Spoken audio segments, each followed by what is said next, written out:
I thought I had it all. A marriage built on love, a best friend I trusted more than my own sister, and a future that looked unshakable. But one night at a hotel, reality tested my nerves. All that awesome life was ending and having its own destruction. I heard the truth. My husband and my best friend weren't just betraying me, they were conspiring against me. Sophie wasn't just my best friend, she was my shadow. We met in college, bonded over late-night study sessions and cheap pizza. We always shared our thick and thin in life. A supportive, caring, and fun-loving friend. One can dreamt of. We grew older together, sharing our moment of joys, momentous hugs, countless laughs, and most of the ties crying and consoling each other through rough patches in life. Life went by, and years later, when I married Nathan, she stood beside me as maid of honor, tears in her eyes like she was giving me away herself. She was always around, holidays, birthdays, random Sunday brunches. I trusted her with everything, my secrets, my struggles, my dreams.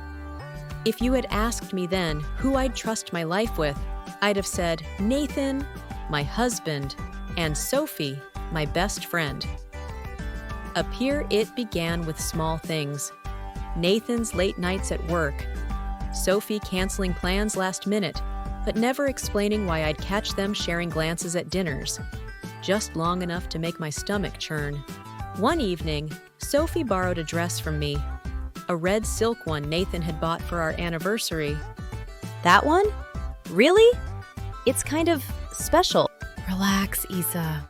It's just a dress. But when she walked out wearing it, Nathan's eyes lingered too long. The night that shattered me started like any other.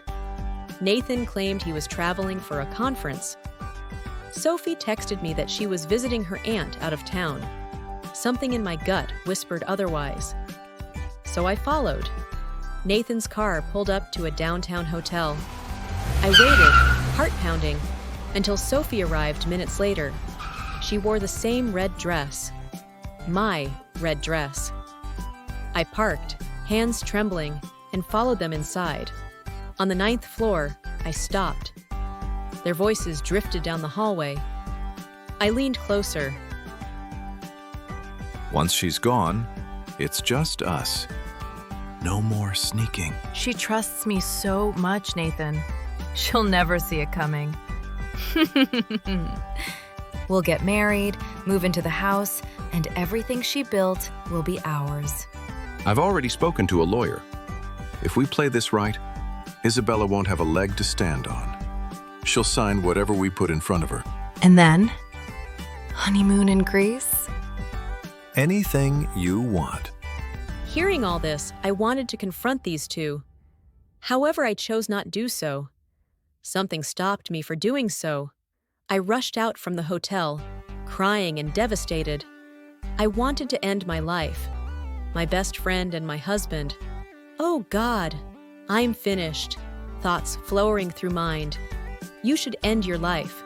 There is nothing left for you. Wandering through city streets, I was distressed. I was into my thoughts and ignored walking signal. And then, sudden voice of car brake and loud car horn bring myself back. Oh, there it was. A taxi just managed to stop near my foot. Door opened, and then yelling of driver surrounded whole street. World seemed to be stopped. Hey, young lady. Are you planning to die in front of my taxi? I stood there, and then out of nowhere he started walking towards me. I thought he might hit me or push me, but he held my shoulder and said, Are you seriously all right? I was unable to answer. Stress and trauma took me over. I just lost my conscience and nearly fell to the ground.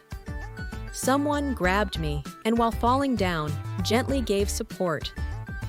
In faded sight, I knew this was that old taxi driver, for whom I was afraid that he would hit me. I don't remember what happened next. However, when I woke up, I was in a dark, poor house, lying on a simple bed. The gentle old man came and said, Oh, poor child. I am happy that you are awake. I nodded.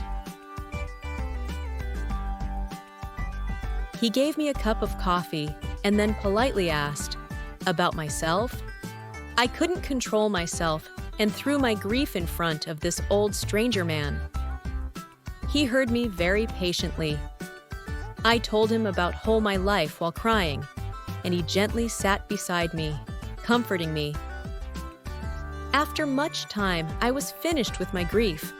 The betrayal which I just had witnessed. Old man heard my story and felt my emotions. I thought somehow was revealed everything. I was hoping that he will blame me for everything, and deep inside, I was again ready to quit. There held a deep silence, an awkward one. Old man kept staring at me. His looks made me more terrified. And then, after a while, I started again with crying and emotions. What is that your fault? See, you know the answer.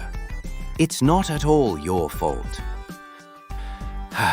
Look, child, there are two options.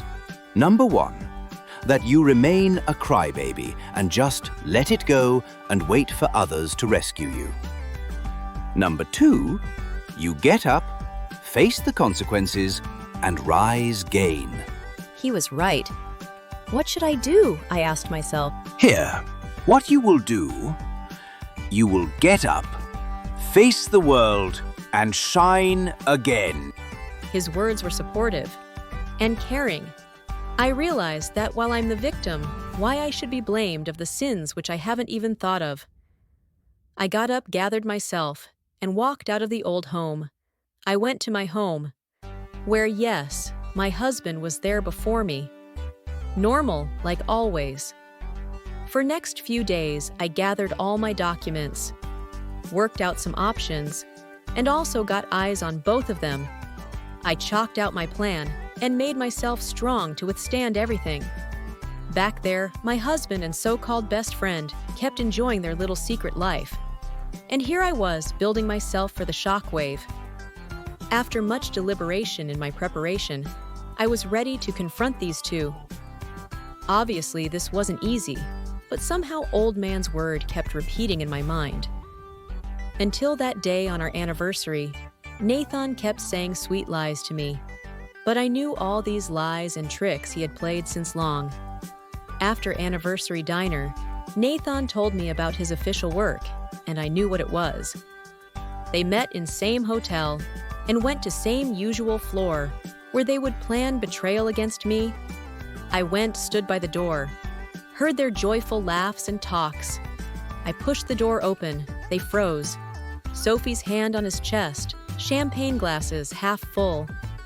The look on their faces, shock, then guilt, then irritation, as if I was the one interrupting them. Married? Greece? My house?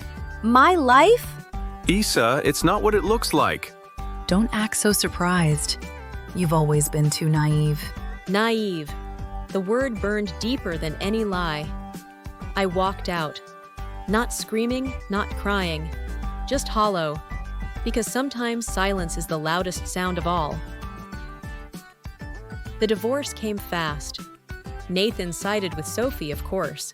They flaunted their affair publicly, as if betrayal was a medal they'd won. I was humiliated.